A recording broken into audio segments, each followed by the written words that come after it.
How's everybody doing today? Welcome to another episode of Ask the Doctor. Today's great guest is Dr. Kelly Victory. I'm really excited for this conversation. As always, we're brought to you by the Wellness Company, twc.health/Owen. We're going to talk about how to age gracefully today, and there are a lot of products that the Wellness Company offers that can help in that endeavor, from skin to hair to recovery.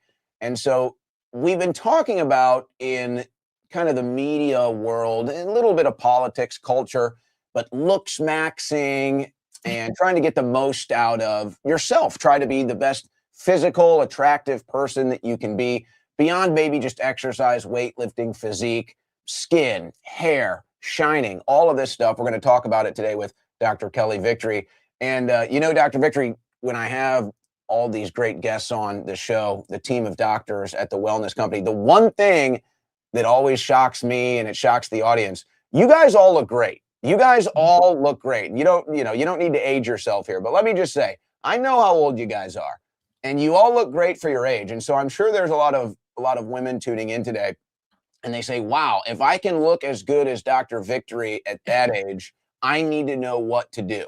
Was there ever, I guess I'll start like this. Was there ever a time in your life where you kind of decided that you were going to think about this, that you decided, I want to maintain skin health, I want to maintain hair health, I want to maintain physical health, and I'm going to start making measurements? Was it always a lifestyle thing for you? Or was there a moment in time where you said, okay, I really need to start thinking about this and focusing on this? Well, first, thanks very much for having me, Owen. I am both honored and flattered that you have me as your guest on the Aging Gracefully segment. I hope I can. I have to tell you, it felt like the right thing to do. I hope I can do it justice. Aging is not for sissies, let me tell you. It's tough, and it really gives your ego a challenge certain days.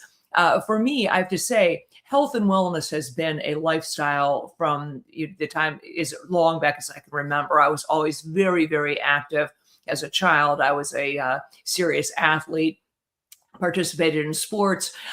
Over time, certainly I paid more attention to things like nutrition. But again, relatively early on, I was not a late adopter to that. Even back in college, certainly graduate school and medical school, and through my training, I paid a lot of attention to diet. And I do believe fundamentally that your looks largely are a reflection of your overall health and wellness. There are certainly people who fake it. And I think I want to talk about that a lot during this segment. A lot of what we are seeing happening right now is people maximizing looks without paying attention to what is underneath it, what is actually the health or ill health that's underneath it. If you pay attention to, I hate to say it doesn't sound very sexy, but to the basics of great nutrition, regular exercise, adequate sleep, stress mitigation, those sorts of things, for most people, aging gracefully will happen. You will do pretty well. If you are constantly burning the candle at both ends, eating a lousy diet, trying to make it up with, as I say, smoke and Maybelline, rather than, good diet and adequate sleep, ultimately that will wear through.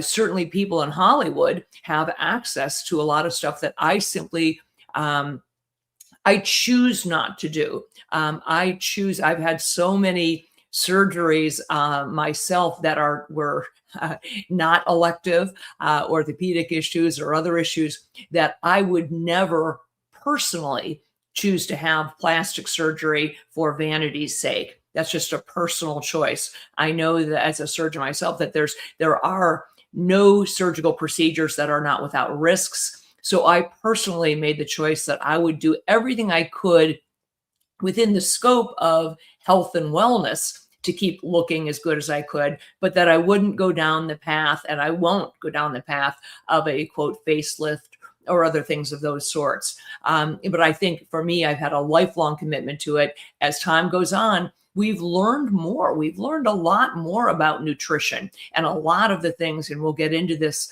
hopefully things like peptides and all of these other things that we are understanding now can play a really significant role in slowing down the aging process. Well, we're definitely going to talk about peptides, and it's actually a conversation that comes up with me and my friends as I'm in my mid 30s. That's when I think that's when most people start to get that humbling aging factor. Is probably in their 30s, let's say, maybe depending on lifestyle. But I've got friends that talked about when they had an option for a specific surgery. Mhm. You just mentioned orthopedic surgery, and that's one of them. When they had an option for a surgery, and instead they went with a peptide or a more natural route. Mhm. And this Mhm. is this is really what I think the wellness company does so good with, is providing the alternative, not just the alternative to, let's say, mainstream pharmaceutical products per se, or what you might get prescribed at a doctor's office, a hospital, what have you. But yeah, there's also kind of longevity stuff that people might think, oh, I need to have a cosmetic surgery or I need to have this surgery, and there are other options, and so we can talk about that. I do have to ask, because you said something that kind of caught my curiosity there. What do you mean by fake it? Are you talking about? Is there something specific you meant when you said faking it? Well, what I mean is things like, for example, you can make it appear that your skin is youthful by injecting, fillers. You can actually, that's what I mean by So, faking it. so straight up cosmetic surgeries that are covering up what's really going on, basically. Correct. Whether you're applying something on the outside in the form of a cosmetic, or you're doing injections, whether it's Botox or fillers or whatever else So do they you are mind me doing. straight? Because I hear these girls, and they're starting it so young now. I don't know if you've seen this video. There's this young girl. She was, Oh, I think she said she was 21, and I mean, she's a good looking woman, but she's 21. She's had all kinds of Botox and fillers, and people go follow her on social media, and they think she's 30. They think she's 40. And it's because she's had all this cosmetic stuff. And you can say, okay, right. you look good. You kind of have like a presentable face for camera, but it's obviously aged her.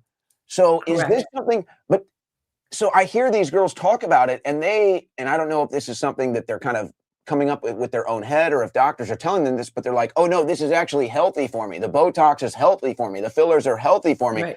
Is there any truth to that, or is that just a sales pitch? The answer is, Owen, we don't know. Use of Botox for cosmetics and certainly use of fillers is something that really has happened over the past 30 years. As a result, we don't have any 80-year-old women who started doing Botox in their 20s. We don't know. We Mhm. don't know what's going to happen to that girl. That's the truth. And if anyone tells you otherwise, they're being dishonest. We simply don't have that data yet. I would submit to you that I think there's far more chance that it's going to go sideways, that it's not going to do well. Fillers they are synthetic materials. They break down over time. But it's one thing to say you start injecting them maybe in your 50s or 60s, so you do it for a couple of decades. Maybe you start at 50 and you stop when you're 70 and you do it twice a year or 3 times a year. That's different from somebody who's starting, as this girl is, in her 20s, and she's got maybe 5 decades that she's planning on doing it or more. We just don't have that data. I'm not a big fan of a lot of this. And I think it really gets back to a cultural or perhaps philosophical issue. I take pride in looking as good as I can, working with what I've got, making the most of what I've got, kind of thing, saying, I maintain my weight because it's fully within my control. I maintain my muscle mass because it's fully within my control, what I can do. I eat well because it helps my skin to look good or whatever. Once but the reality is I almost 65. I turn 65 next month. Okay. I didn't have to ask, guys. I didn't have to ask. There No, it is. no. I There turned, it is. I turned 65, in a week. So, to me, there's aging is a beautiful, it's part of the reason I have the gravitas that I have. The experience, I wouldn't want to get rid of the experiences I've had. I wouldn't want to get rid of, the knowledge base that I have. All of, the insight that I have is a result of 65 years. And the wrinkles I have are also the result of 65 years. And I take pride in that. So I think there's almost a philosophical idea that you cannot stop aging and you shouldn't want to. You should want to be the best version of yourself at any given time. Now obviously I sit here before you today. Obviously I have makeup on. I try to do what I try to maximize my looks as much as I can within a certain area. And everyone has to decide for him or herself what those boundaries are. So yes, I do my hair and makeup and nails, and I'm not saying that I think that doing anything to improve your looks is an abomination. I'm simply saying that everyone has to decide, really what are the limits and where does it stop being healthy and where does it start being unhealthy, both physically and psychologically. Yeah, and some people more vain than others, obviously. I'm probably, for somebody that's on camera, I'm probably on the lower spectrum of vanity when it comes to looks for people that are actually on camera every day. But the average person, yeah, I look in the mirror. I want to make sure my beard looks good, my hair looks good. Right. I notice if I have a blemish, but like I said, Mhm. I'm probably one of the only people in media that has never put any makeup on when I go on air, even if I do have a little a little blemish on my face or something. I'm just like, yeah, there it is. But when we Right. talk about there's two things I do want to talk about. That one, you brought up diet, and I want to talk about something specifically I noticed for men. I want to know if it's the same for women. But when we talk about wrinkles, specifically on the face, there's a bunch of different treatments, and I know you guys have products at the wellness company. I'll pull some of these up here in a second. But there's things out there that you can do that I've been reading about lately, and that's okay. Applying cold or sticking your face. For a while, there was kind of Mhm. viral to stick your face in a bowl of ice Right. water.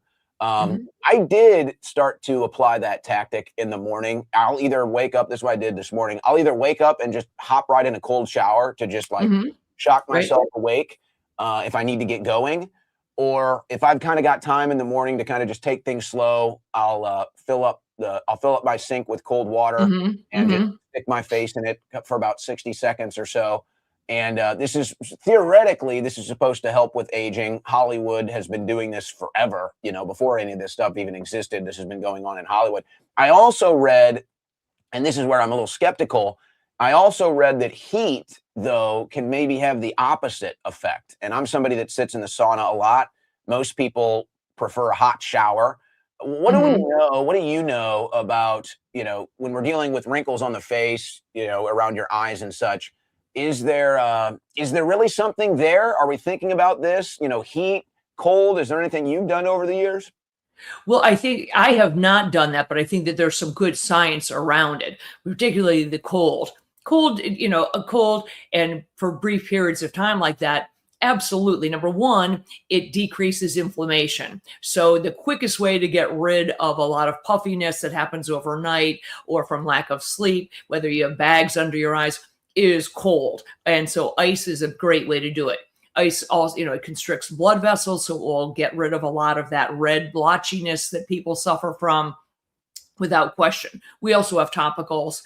For example, at the wellness company, we have a topical that includes ivermectin and azelaic acid that is actually very good at doing the same thing, decreasing redness, decreasing inflammation, decreasing puffiness. But without question, there you go. These ivermectin, by the way, has been FDA approved to treat rosacea for decades. That redness that Really? some people, yes, Wow. so applied topically. A lot of people, obviously have heard about using ivermectin orally to treat everything from parasites to COVID to cancer. But applied topically, it actually does a really good job at fighting rosacea, which is a bacterial infection, as well as decreasing inflammation and redness, just from engorgement of those vessels. But yes, I think that ice and ice baths are great. I was an athlete, as I said, particularly when I was younger, and I would stand in buckets of ice water The after cold running a plunge. marathon. Helps to really decrease that inflammation. There's also a lot of science about alternating heat and cold. In other words, the Yeah. cold plunge followed by a hot shower, or by a sauna, or sauna followed by a cold plunge. Those what we call micro stressors. Stress we always think of as a bad thing, or people associate the idea of stress, too much stress in my life. Stress actually on the body is a good thing. It's part of what weightlifting does. It's what, HIIT training does, high intensity training. You're talking about physical stress versus mental stress. Correct. Physical stress on the body, micro stressors that actually push your body to repair. They push your body to heal. It improves the functioning of the immune system. And so much of our health and wellness comes down to your immune system. Hopefully we'll get into that as well. So I think there is some real science behind the hot and cold, particularly alternating them. I should do more of that because I think I have access to a sauna and I should take advantage of it more often.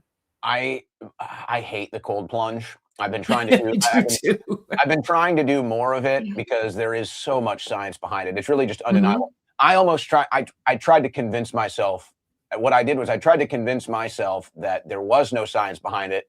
But the more I researched it, the more it was like, no, there's definitely science behind it. And just like anything else, you need to have discretion, obviously. Correct. Just like anything else, you need to know what you're doing. By the way, when we flash some of these products from the wellness company on the screen today that we're talking about, remember to use coupon code Owen for a discount at checkout. Coupon code Owen will get you 10% off these products. So just remember that, folks, when we're talking about this stuff. And so another thing that you mentioned was the diet. And this is something that I noticed, and maybe it might be different for women and men, but this is something that I noticed from diet. When I was in high school, and I was always a bit of a party animal, okay? But when I was in high school, the biggest difference was, I'm not living with my parents anymore. My mom isn't, trying to make sure I'm eating healthy.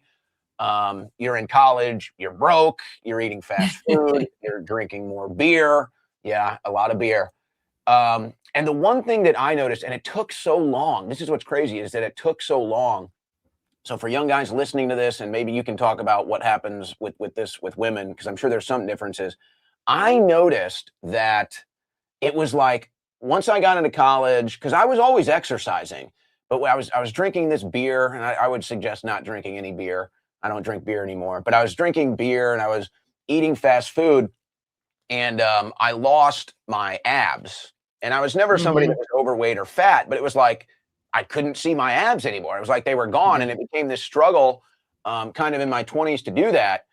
And when I cut the beer out and when I cut the fast food out, and maybe seed oils too, but that was a little later in life, it was like, oh, okay, here we go. I'm starting to get that shred again. Right. I think everybody kind of understands maybe what I'm talking about, especially if you're into these things. I started to kind of get that cut, get that lean again. It's crazy to think that just a few decisions that you make in your diet, maybe just a few decisions can literally make all the difference in the world when it comes to physique, maybe when it comes to weight, Yes. So for guys listening, or if there's young guys listening, hey, look, I like playing beer pong and drinking games and everything else. I get it. I'm not telling you not to have fun, whatever, when you're a kid in college. But no, it was weird to me because I was always a thin guy, always pretty lean, and my exercise routine didn't change. But that was it. It was just I was drinking beer, I was eating fast food, and I couldn't get that cut. I couldn't get that lean that I was looking for. And once I removed those two things from my diet, it was like, okay, there it is. That's really all it took. Well, I think what you discovered, perhaps without knowing it, is that one of the quickest ways to drop some weight and to change your body composition is to limit carbohydrates. We have far been too reliant on carbohydrates as a mainstay for our diets. And we were frankly fed a bill of goods that certain things were healthy, as long as they were, low fat. For example, we were told that you could eat an entire bag of pretzels. You probably are too young to remember the Snackwell cookie fad when they were fat free, so people felt like they could eat an entire box of them. I never buy that, by the way. Fat free, I don't trust it. Well, and you shouldn't, because if you think about it, Owen, there are really three main buckets of ingredients that are in any food: protein, fats, and carbohydrates. If they totally eliminate one of the buckets, no fat, they're going to make it up with something else. And generally what they make it up with is carbohydrates in the form of sugar or sugar, some type of sugar additive, whether it's, high fructose corn syrup, regular sugar, whatever it is. And sugar is sugar. I don't care if it's honey or brown sugar, or whatever it is, it's sugar and it's carbohydrates. And that has really contributed significantly, not only to the obesity crisis that we are facing in this country. To be clear, 40% of Americans are either overweight or obese. 40%. And that includes, tragically, children. 40% of adolescents are now pre-diabetic. That is not only unsustainable from a financial perspective, economic perspective, but we are relegating these children to a horrible, horrible quality of life. And a lot of that boils down to, well, two things. Number one, over-reliance on carbohydrates, because I want to get back to what we're talking about with regard to your own experience. When you eliminated beer is, very, very high in carbs, and eliminating fast food. Fast food is high in carbs and it's high in pure sugar. They know how to make that stuff addictive. They've scientifically researched it. It is engineered to be addictive.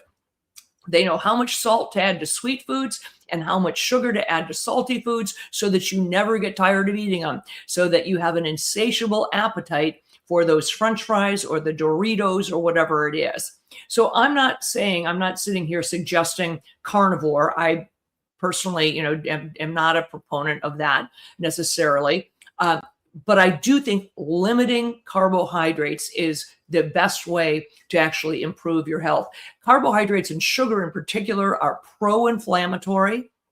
So a lot of times when you wake up, they cause you to retain water. So when you have that, bender, that food bender, whether it's on Thanksgiving and you end up eating a bunch of pie and stuffing and all the stuff that you don't normally eat regularly, and you wake up the next morning and get on the scale and you've gained 6 pounds, 4 of it is pure water. You just are bloated.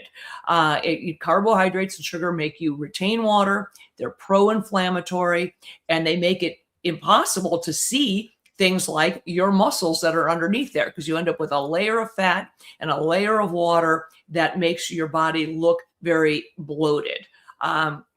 So absolutely. I saw that you put up there, and I will talk for a second about drop, just because it is so much in the news right now. The idea that, millions of Americans are on GLP-1 injectable drugs right now. What I mean by that is the Ozempics, Wegovy's, those things that people take on a weekly basis. They will cause you to lose weight, but they are not without significant side effects, potentially life-altering side effects. And we know I think quite frankly, I think we can see the side effects in a lot of these people that lose the weight so fast.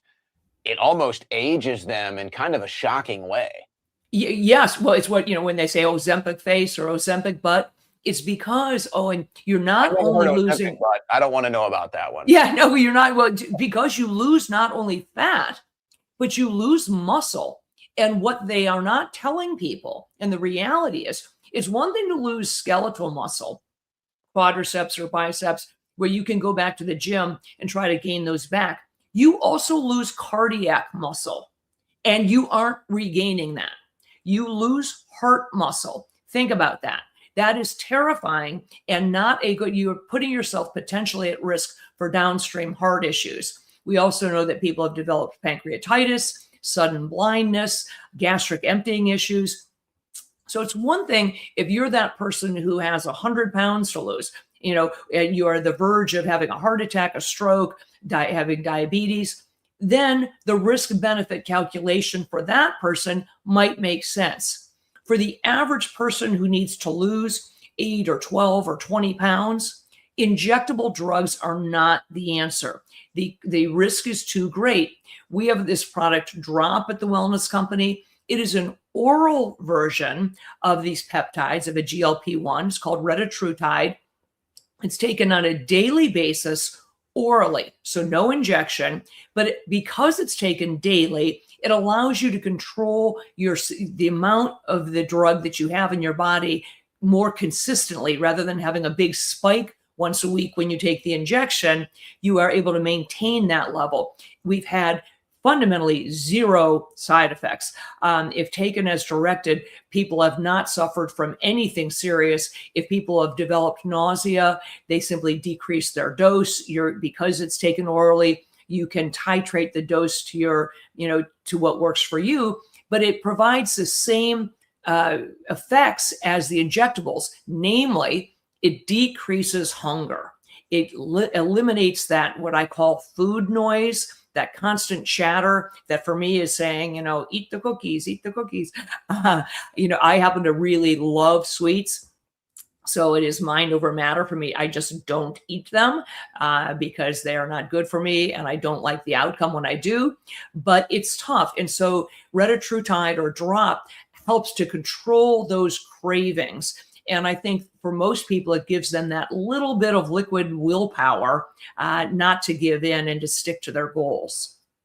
And sometimes too, and this is the psychological aspect of it, sometimes when you're making a decision, whether it's, something like this, where you're taking, whether it's, like you said, drop, or it's something you're doing in life, it's like, if you commit to one thing, it kind of forces you to commit to the larger thing, if that makes sense. It's like, okay, I've already made this decision to do this, so I need to stick to this plan with all the other things that I'm doing. And, weight loss is obviously a challenge for a lot of people. And so it's like, you're looking for shortcuts, but sometimes the shortcuts can also have damaging effects. So you want to try to balance that out. Right. And one thing, because look, if you've got plenty of money, right? I mean, let's say what it is. If you got plenty of money, then get whatever you want, right? Just get whatever you want. You got the whole world is your oyster to decide how you want to handle these things. But you know what? Not everybody has a bunch of money. So you look at alternatives, you look at see what you can afford.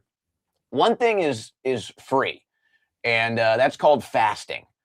And I think that there really is so much science behind fasting. It's really incredible.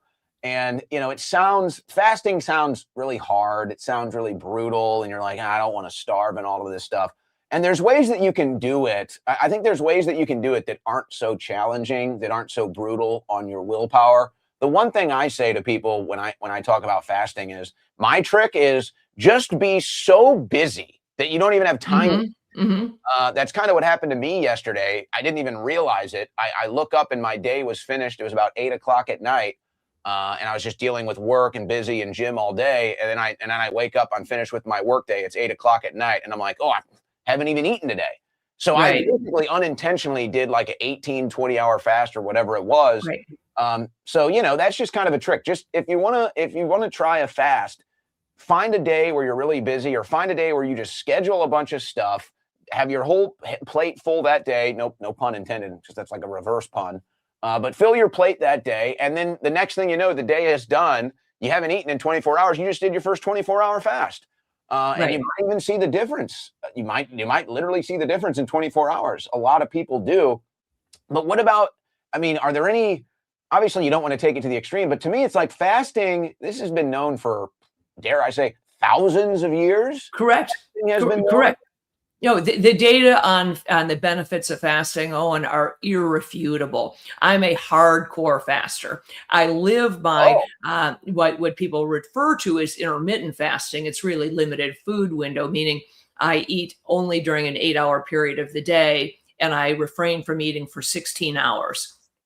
For most people, that means, I tend to eat. Is that like the keto process, like ketosis? You don't even get into ketosis in that short. It's too short a period. What you're doing is, you're trying to go for 14 to 16 hours without eating anything to get, number one, give your gut a rest. And number two, it improves insulin sensitivity. Okay. It's not to lose weight, because I maintain my weight, doing that. But the problem is that the average American eats their last bite of popcorn, at 11 o'clock at night. And then they eat breakfast at 6 or 6:30 in the morning. So they're only going, 7, 8 hours without eating. We eat constantly. Other cultures that have far lower rates of certain diseases, including diabetes and cancer, typically go for 14, 16, 18 hours without eating. And it helps your body, number one, with insulin sensitivity. Longer fasts, of which I'm also a huge proponent, meaning 2 to 3 day or even 5-day fasts, which I do regularly, the data on those are overwhelming in terms of it kicks your body, number one, into ketosis, where you start actually preferentially burning fat. There's no more sugar to burn. Your body will always burn the easy thing first. So you get into actually burning fat stores, and we all have them. Even if it's not in your thighs or your arms, you've got fat around your liver, around your internal organs. So starting to burn some of that fat. And more importantly, perhaps, it kicks your body into autophagia, where it starts eating up, gobbling up old, decrepit, useless, dysfunctional cells. It kind of self-cleans. It vacuums out all of the crap that you otherwise are hanging on to. It is one of the best ways to get rid of precancerous cells, because those are the cells your body is going to identify and go, well, that's abnormal. That's not useful. But it tends to go into that mode much more effectively during periods of fasting. And as you said, this has been known. They may not have understood the science behind it, but many religions have fasting, prolonged fasting, as part of an annual ritual or ceremony. They understood on some other level the benefits of fasting, not only physically, but also mentally and emotionally. And the way I manage it, I'll be very honest, I don't like fasting, the prolonged fasting. 16/8 is a lifestyle for me, and it's easy. I don't even think about it. Prolonged fasting is hard. Hunger is a form of pain, and it's uncomfortable. The thing is that is true, however, if you want to try, is that it goes away. It passes. It's transient. So staying busy, 100%, drinking water or tea or black coffee, getting out and walking, and just saying to yourself, it will pass. You're not going to die, Kelly. You are not going to starve to death. You're going to be just fine. That cheeseburger will be there tomorrow. All right. It will be exactly. It will be there tomorrow. Everything in your refrigerator will be there tomorrow. All the options will be the same at the grocery store next week. And it is so good for you overall. And in fact, Walter Longo, who's a PhD at USC, who won a Nobel Prize on some of the science behind fasting, has shown that doing 3 cycles in a row, once a month for 3 months in a row of a prolonged fast, meaning 3 to 5 days, once a month for 3 months, turns your body clock back by 2.7 years. That's a lot. That's a lot. If you just said, I'm going to set aside 3 days a month, for 3 months in a row to do this, and drink water. You are not taking in juice, nothing with calories, but water, plain tea, black coffee. I drink gobs of black coffee when I'm fasting, and I stay active. People say, oh my gosh, can you still work out? I say, not only can I work out more than ever because I'm trying to stay busy. So I spend extra time at the gym. I might not work out quite as hard, but I spend a lot of time. I get an extra yoga class, do a Pilates class, take long, long walks. And I'm a huge, huge fan of fasting. The science behind it is overwhelming. Well, and you just said something that's it's like we like to think about how do we extend our life, or, we understand mortality. But how many people are actually looking at it like that and saying, okay, can I buy an extra year? Can I buy an extra 5 years? Maybe. Who wouldn't? It's nothing you can necessarily, I can't go somewhere with $1 and say, hey, give me more life. No, it's decisions that you make along the way. And I remember I had a class in high school. It was kind of considered a goof off class. It was a health class with Coach Scott, who was just an awesome guy. Really fit guy, ran track, coached track, still teaches in St. Louis. But, it's kind of considered a goofy, goof off class when you're a senior to go in there. But I actually learned a lot in that class. And I learned about some of the studies that have been around for a long time. Like, hey, you can buy potentially years on your life with just 30 minutes of exercise a day, years potentially. And then different diet stuff. And it's like this stuff has been known forever. So it's kind of like if you rethink this, and it's not like, hey, I want I want to look like a bodybuilder, or I want to look like Hmm. a supermodel, and start thinking, I want to extend my life, right? I want to make sure I'm Right. around so I can spend more time with my kids, my grandkids, whatever it is. Spend a year out sailing, whatever it is that you're into, hiking another mountain, that stuff. So you kind of rethink it like that, away from Hmm. kind of the vanity aspect and more into the longevity aspect. I think that Right. that's also kind of a good motivational factor. And you brought up this fasting stuff. We've just uh, RFK Jr. and the Make America Healthy Again movement. We've just basically flipped the food pyramid, right? Yep. This news broke earlier this year.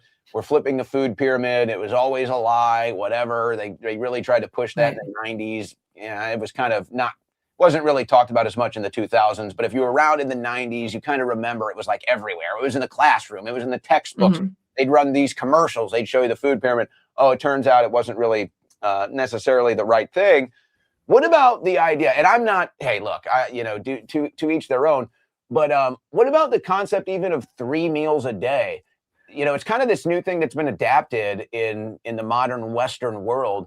Are we eventually going to learn that? Hey, you know what? 3 meals a day. That's not really a staple for a healthy diet either. I think you're spot on. It was absolutely artificially created to accommodate what we decided was a typical work week. That you'd get up, you'd work a certain time, take a break in the middle. So, it might have worked for our forefathers who are very, very, very active. They're up at 5 in the morning, getting ready to go out and till fields and do hard manual labor. So they needed to. And by the way, those same forefathers didn't get up and have a big bowl of cornflakes. Or Captain Crunch. They had bacon and eggs and protein, high fat, high protein. They'd go out and work. They'd come in and have a similar kind of a lunch, and then they'd come home dead tired and have a relatively small dinner and go to bed. But the 3 meal a day thing worked for people who, number one, were doing tremendous amounts of physical labor on a daily basis. If you adopt what I'm talking about, the intermittent fasting or limited food window, you can't eat 3 meals a day. You almost by definition are down to 2 meals. And that's part of why I think it works. It is a healthier way to go. Americans eat constantly. Remember, we were also fed this idea that you need to snack constantly to keep your blood sugar, level, to keep your blood sugar from crashing. That simply isn't the case. Your body maintains homeostasis. Your blood sugar should not vary significantly throughout a period of time. And it won't if you eat the right things. The thing that makes your blood sugar vary, spike, and then drop is eating what? Sugar. If you eat a Snickers bar, your blood sugar will peak and then drop off, and then you feel hungry again. So it's this self-perpetuating cycle of wanting to eat more. If we eat less, eliminate those refined, highly processed foods, and eliminate largely any added sugar, you won't have those spikes and valleys. Remarkably, you end up feeling less hungry. And I think there are many people, myself included, who've gone to 2 meal a day, or even what we call OMAD, 1 meal a day. There are many people who do better just eating 1 meal a day. It, by definition, puts them into an intermittent fasting. They have a limited food window. So their overall insulin sensitivity improves, their body composition improves. By that, I mean you lose body fat. It makes it easier to maintain lean muscle. You sleep better, cortisol levels, your stress hormone drops. There are all of these benefits to it. And I think that people who pushed, for example, the importance of, breakfast is the most important meal of the day was largely the cereal lobby. It's big food. That's who's honestly is pushing this. They want you to eat another bowl of Captain Crunch, have another Pop-Tart. This idea that, and truly Americans are the only culture, even if you eat breakfast, look at what other countries eat for breakfast. In Japan, in China, it's, rice and fish. It's, in other countries, in Germany, it's, sausages and cheese. Even in England, they again are eating baked beans. fried tomatoes, sausages, salmon.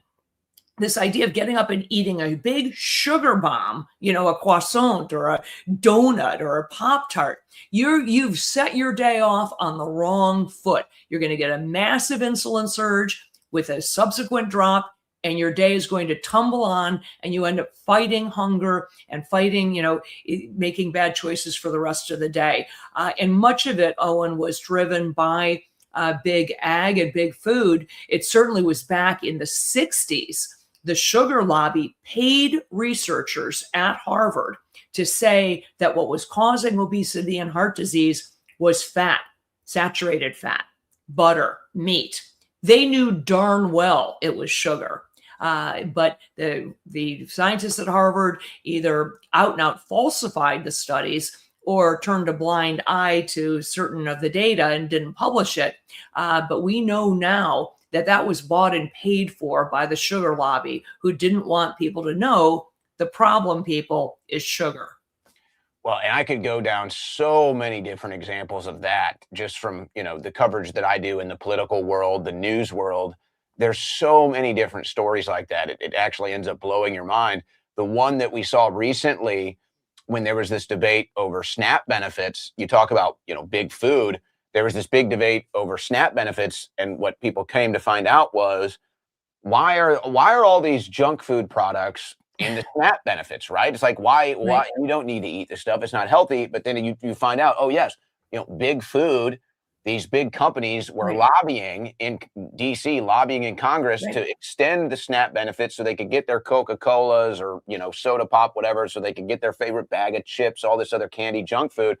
And so when RFK Jr. was kind of attacking that head on, the same thing happened.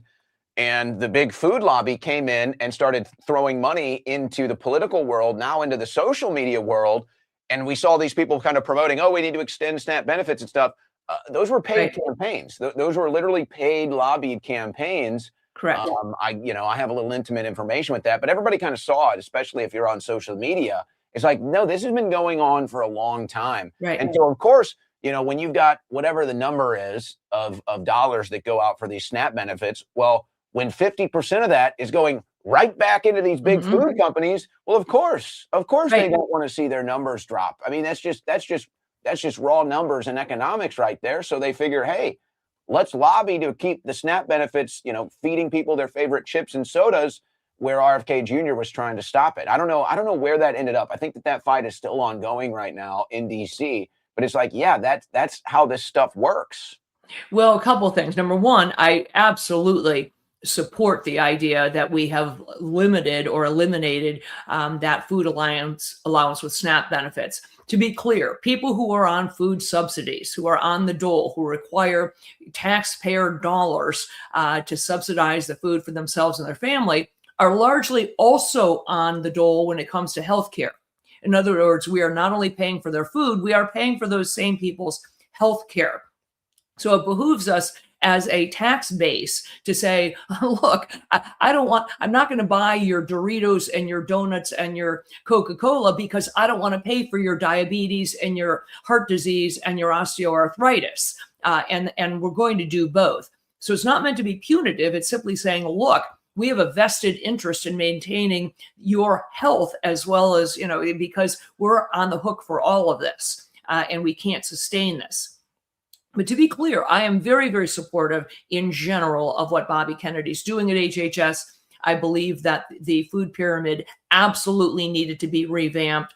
I think it's significantly better than it was before. That said, don't think for a minute that these same outside sources, Owen, and meaning these outside influences, whether it's big ag, the dairy farmers, whoever else, aren't still at play.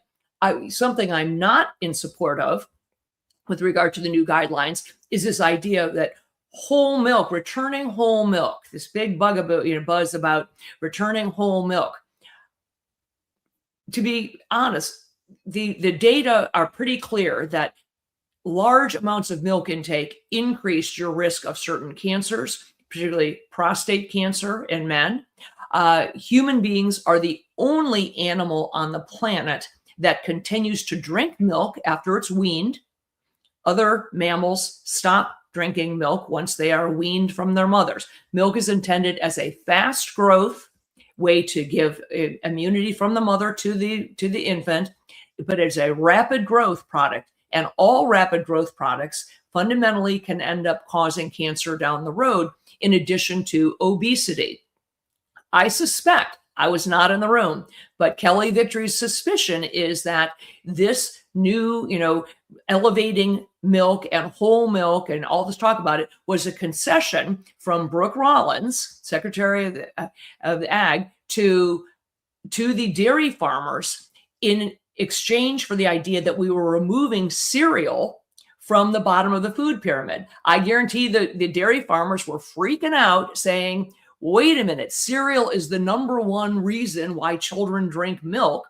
And if we all of a sudden are telling parents, don't give your children cereal, and we're removing it from SNAP and we're removing it from the school breakfast programs, people are going to stop drinking milk. We can't have this. And I'm guessing that because it isn't based on science, there's no great science that says whole milk is awesome for your child. Water's awesome for your child. Okay? That's what's great for your child. Non-sugared drinks.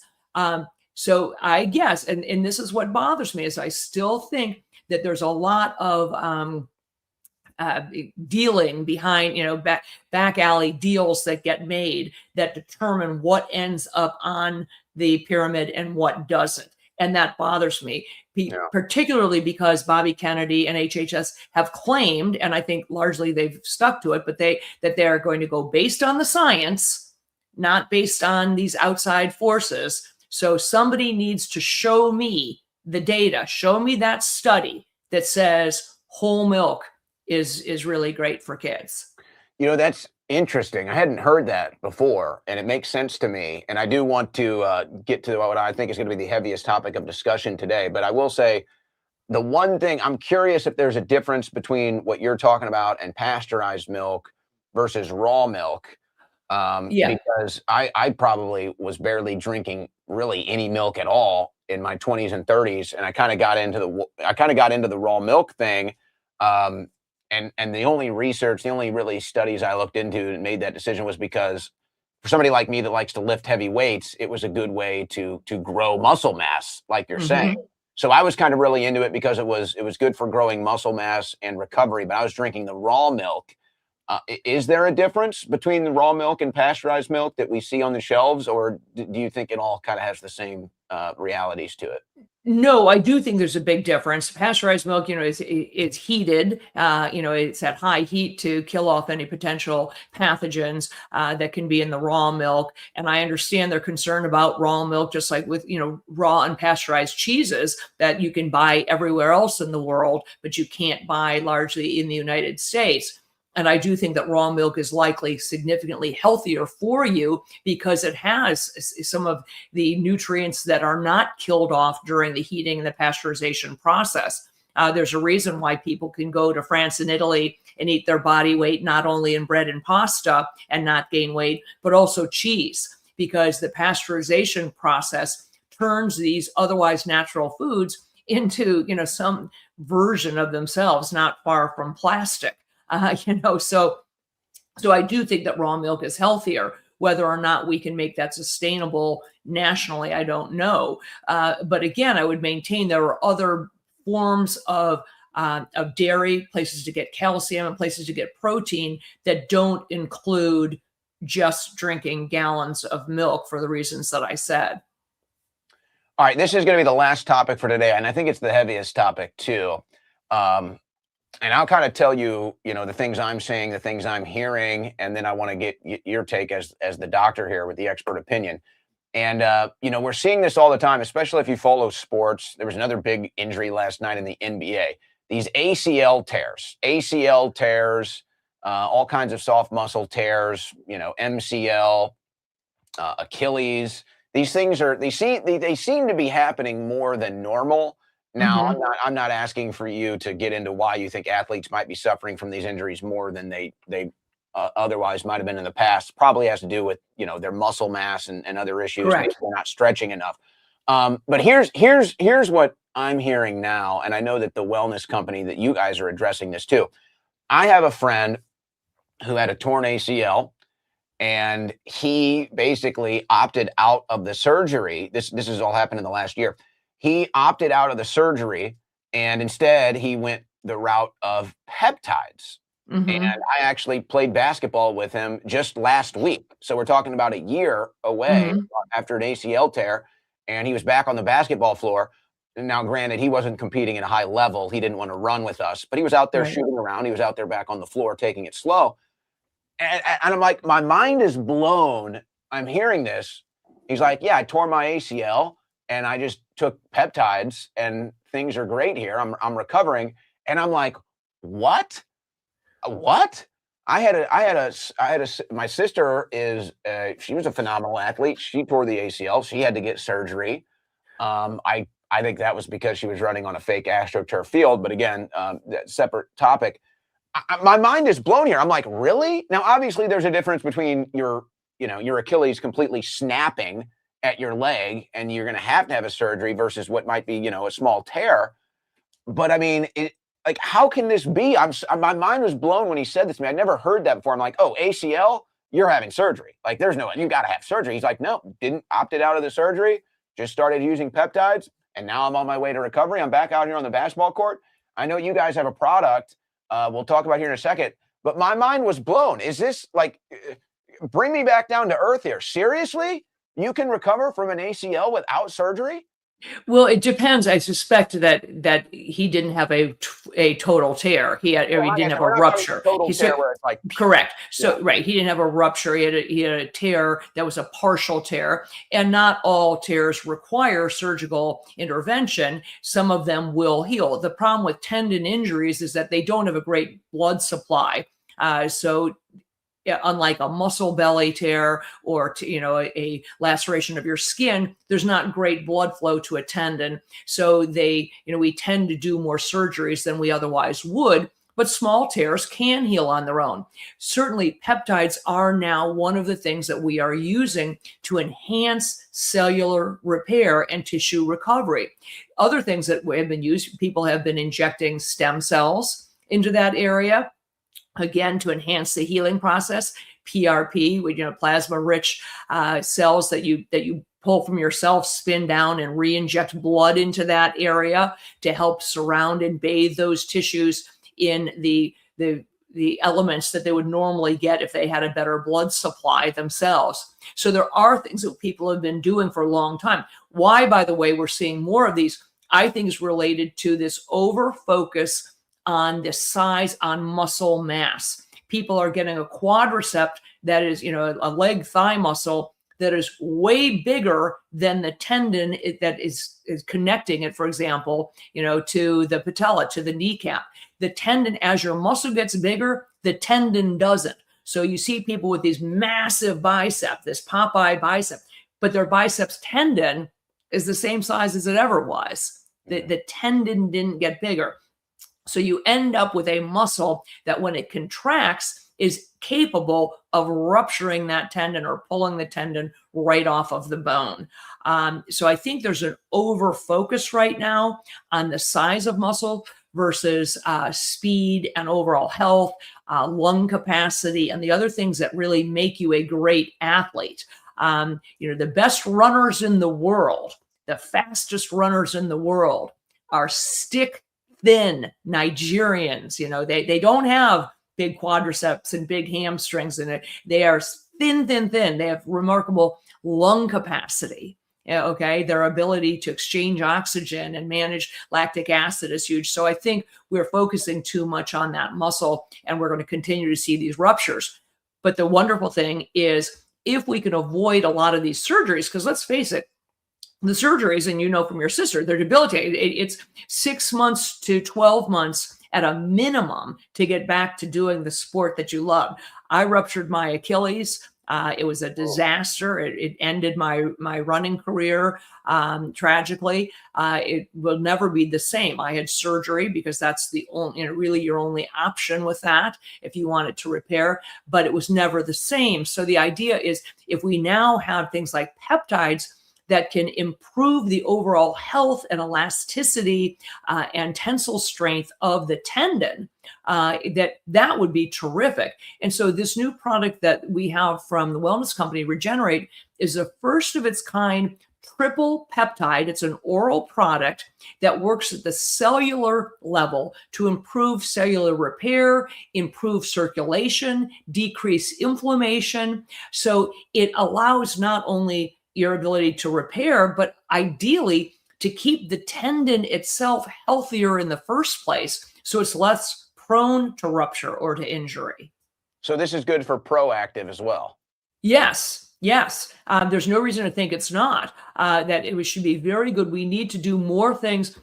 People have been focusing on collagen. Collagen is a key component not only of skin and skin elasticity, but also all the other soft tissues in your body, including cartilage and tendons. Tendons and ligaments have collagen in them. So anything we can do to improve the health of those soft tissues should not only enhance healing, but also prevent injury.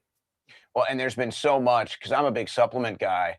And, when I'm kind of looking around at new supplements or what's kind of the latest trend, what people are really looking into, peptides is kind of the hot thing right now. Yes. And Yes. there really is so much research behind it right now.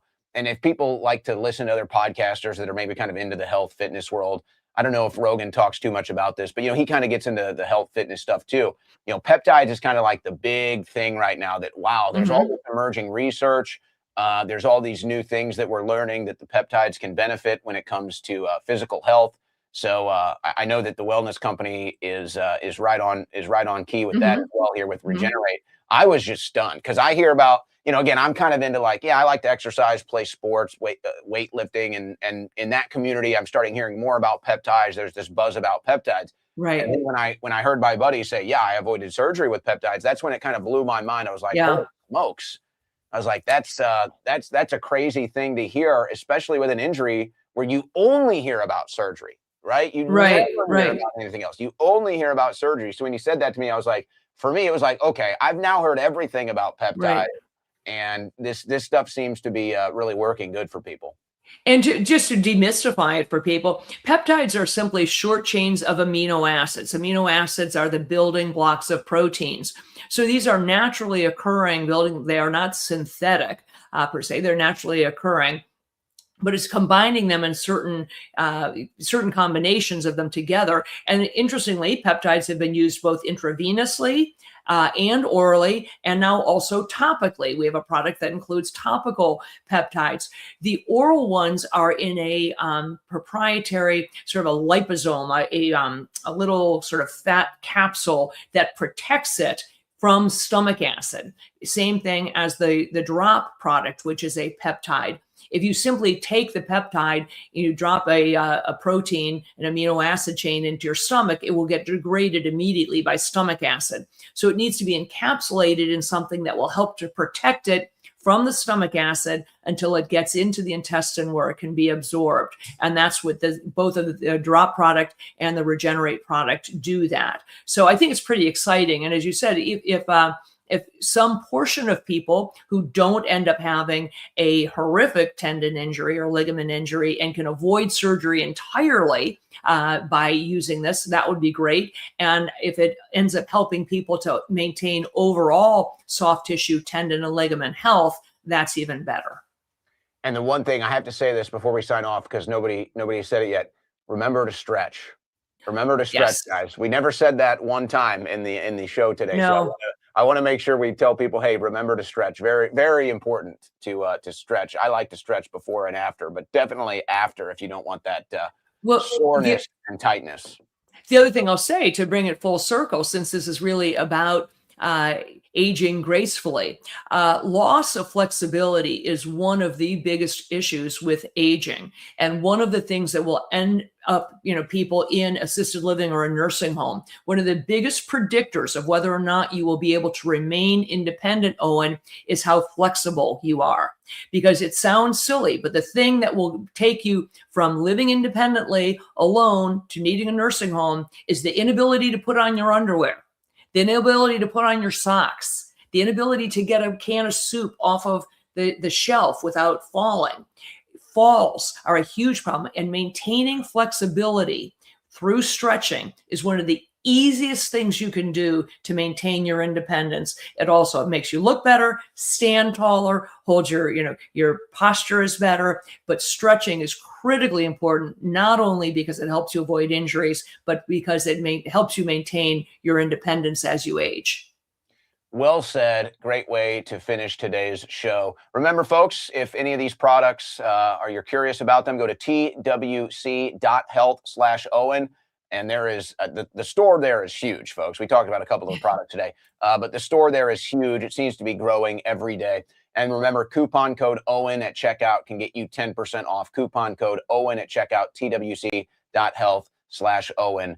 10% off. Dr. Victory, great conversation today. Always great to hear from you. Thank you. Thank you. Thank you from our audience for all the great health tips today.